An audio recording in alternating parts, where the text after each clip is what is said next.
Assalamualaikum dan salam sejahtera. Hari ini, saya akan menerangkan tentang sebuah kawasan yang dikenali sebagai Kota Kayang. Kota Kayang merupakan kawasan yang menggabungkan keindahan alam semula jadi dengan aktiviti ekonomi dan pertanian. Kawasan ini juga direka untuk menyokong kehidupan penduduk secara seimbang. Tempat yang pertama ialah Air Terjun Kayang. Air terjun ini merupakan sumber utama bekalan air di kawasan ini. Airnya digunakan sebagai sumber pengairan ke kawasan jelapang padi. Selain itu, ia juga digunakan untuk kegunaan harian dan juga menyokong sumber makanan seperti hidupan air dan tanaman lain. Seterusnya, di Jelapang Padi Kayang.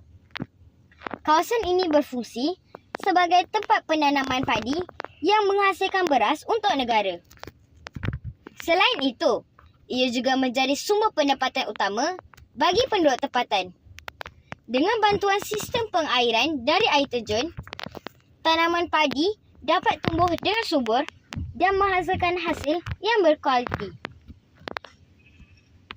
Akhir sekali ialah kawasan bebas cukai Kayang.